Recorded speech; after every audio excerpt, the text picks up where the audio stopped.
Hello guys, welcome to Pakistani real reaction. तो कैसे हैं आप सब? उम्मीद है आप सब बढ़िया होंगे और मजे में होंगे। मेरा नाम है मुदस्सिर। नाम मुबशिर। जैसा कि गाइस आप सबको पता है, इस टाइम हर बड़े देश के लीडर जो कि इसराइल का मतलब साथी देश है, एलाई देश है, वो उधर विजिट कर रहा है और इसराइल में आकर मतलब उनसे मतलब वो सहानुभूति दिखा रहा है। जो भी होता है वो क्या कहते हैं हिंदी में उसको, अफसोस का उसके साथ इजहार कर रहा है। तो इसी टाइम पर मैं आपको पहले टाइटल बताता हूँ। बाइडन के बाद मोदी जी ने भी इजराइल जाने की तैयारी शुरू कर दी।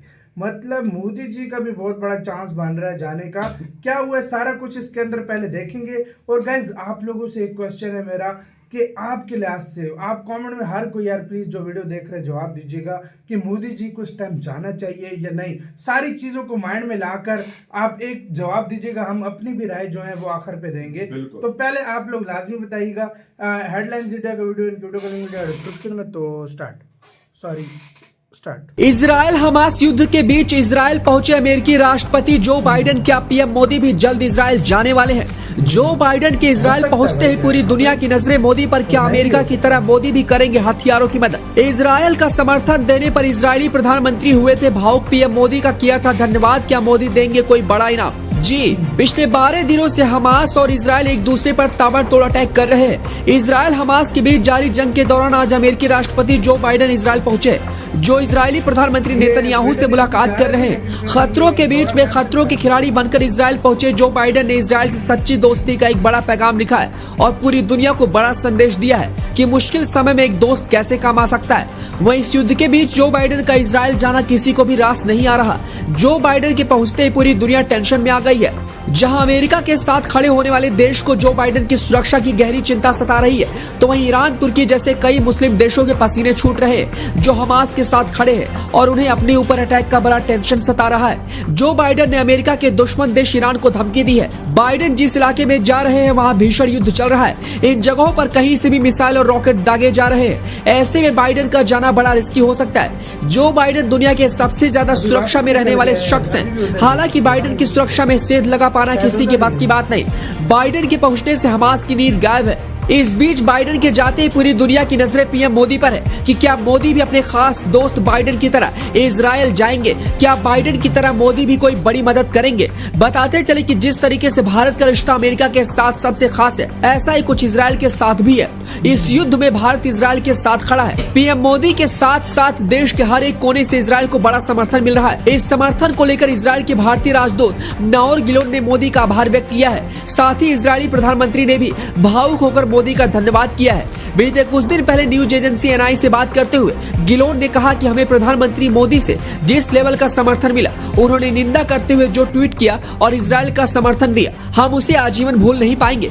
राजदूत गिलोन ने यह भी कहा कि वो भारतीय वॉलंटियर्स के साथ एक और आईडीएफ इजरायली रक्षा बल बना सकते हैं। राजदूत गिलोन ने कहा कि उन्हें इजराइल को समर्थन देने वाले मंत्रियों, अधिकारियों और व्यापारिक व्यक्तियों से भी फोन आए हैं और उन सभी ने इजराइल का समर्थन जताया है। ऐसे में मोदी के समर्थन देने पर अब सभी की नजरें हैं। मोदी के इजराइल दौरे पर हर कोई देखना चाहता है कि आखिर मोदी क्या कुछ करेंगे वहां पर जाकर, क्योंकि जिस तरीके से बाइडेन पहुंचे, ऐसे ही मोदी भी अपने दोस्त इजराइल का हौसला बढ़ाने और मदद का हाथ बढ़ाने के लिए इजराइल जा सकते हैं। यहां तक की खबरें आ रही है कि मोदी कई बड़े हथियार भी इजराइल को सौंप सकते हैं, जो इस युद्ध में मोदी की तरफ से इजराइल को एक बड़ा तोहफा देने जैसा हो सकता है।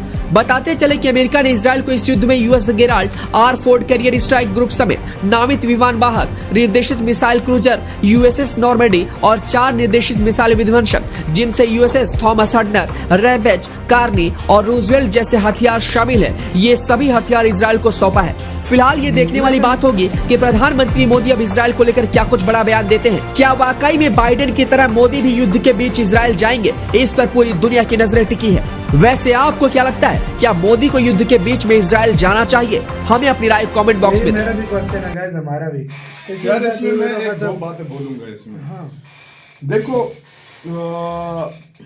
जाना चाहिए। सबसे पहले तो आप लोगों से हमारा क्वेश्चन है, आपके लिहाज से देखो हर चीज को आप माइंड में मतलब एक, मुझे पता है भारत का सपोर्ट इजराइल के साथ है हर मामले में, लेकिन एक जगह पे आप रहकर आपने आंसर देना है इस टाइम। आपके लिहाज से हम आपकी राय जानना चाहते हैं कि ऐसी सिचुएशन है कि मोदी जी को उधर जाना चाहिए या नहीं जाना चाहिए। ये हम आप पर छोड़ते हैं, आप लोगों ने इस चीज का हर किसी ने प्लीज आंसर देना है। अभी मैं ये बात बोलने लगा था, ये मेरी सोच है, मैं आप लोगों का नहीं बोल रहा, मैं ये सोच रहा हूँ कि ये शायद इस तरह मोदी जी कर सकते हैं या नहीं। देखो मोदी जी नहीं जाएंगे, उसकी वजह मैं तुम्हें बताता हूँ। देखो जो बाइडेन चला गया, सारा कुछ हुआ, उसके जो लोग खिलाफ बातें कर रहे हैं ये तुम्हें भी पता है। देखो एक सपोर्ट दिखा देना मोदी जी ने कर दिया, हर किस्म की मदद का मोदी जी ने बोल दिया, हर तरह का सपोर्ट एड जो होता है वो भारत ने पहुंचाया, हर तरह का मदद जो होता है हम आपके साथ है, इसका मतलब यही होता है कि वो उनके साथ है। बिल्कुल ठीक है। अब आता है इधर दूसरा रुख। देखो अगर मोदी जी के सिर्फ इजराइल के साथ नहीं और भी इस्लामी देशों के साथ बहुत अच्छे ताल्लुकात हैं, फलस्तीन के साथ भी और देशों के साथ भी बहुत अच्छे ताल्लुकात हैं, जो मैं ये समझता हूँ जितना मुझे आइडिया हो रहा है। और मोदी जी इसलिए भी नहीं जाएंगे क्योंकि यार इस अगर मोदी जी चले गए, ये नहीं कि भारत मतलब उनसे डर गया, ये बात नहीं है। बात ये है कि भारत एक इस टाइम ऐसे मकाम पर है, भारत कोई भी युद्ध होता है उसमें न्यूट्रल खुद को रखता है, और ये भारत को बहुत बड़ा फायदा पहुंचाता है। और अगर मोदी जी इस टाइम अगर चले गए ना, मैं आपको जो मैं अपना सोच रहा हूँ, मैं आपका नहीं बता रहा। देखो आपकी सोच अलग होगी, मैं जो है वो अलग सोच रहा हूँ।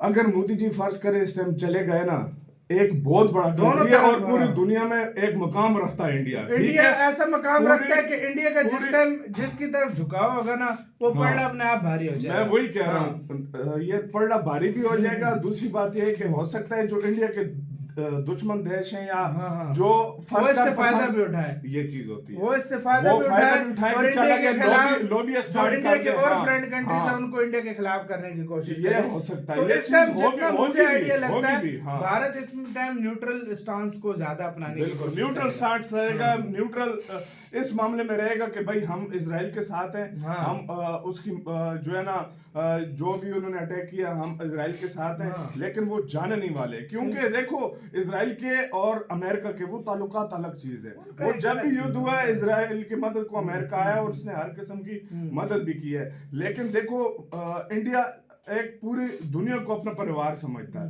तो इंडिया कभी भी ये नहीं चाहेगा कि यार मुझसे और देश जो है ना कोई लॉबिया स्टार्ट कर दे या कोई बातें स्टार्ट कर दे या कोई नाराज कंट्री हो जाए, इंडिया कभी भी ये नहीं चाहेगा। अभी सुनने में आ रहा है अमेरिका ने $100 बिलियन की एड का कांग्रेस को बिल भेजा। 10 बिलियन 100 बिलियन रात को ये बिल को आई है। 100 बिलियन चलो इजराइल की समझ आती है, ये उसका नाम क्या दिया, यूक्रेन और इजराइल। अबे यूक्रेन का तो मैं खाता हूँ, इसराइल को थे वो अलग समझ आती है, बोलेंगे यूक्रेन में पीछे डाला है उसको भी मिलेगी। ले सकता है, क्यों नहीं भाई यूक्रेन अभी कितना लेगा यार, कितना लेगा यूक्रेन, वो और लेगा जब तक जंग नहीं रुकेगी उसको कौन चलाएगा। यही तो बात है ना, असल में हकीकत है ये यूक्रेन रशिया, ये बात वाकई में इसराइल, चलो इसराइल पे तो जंग नहीं चली है, उसको देना बनता भी है, ये यूक्रेन को कहां से भाई दे रहे हैं मुझे ये तो है वो अमेरिका में कुछ इंडिया भी शायद कोई अनाउंसमेंट करे जल्द। आपका कैसे कहना है अपने कमेंट सेक्शन में, अपना बहुत ज्यादा ख्याल रखिएगा।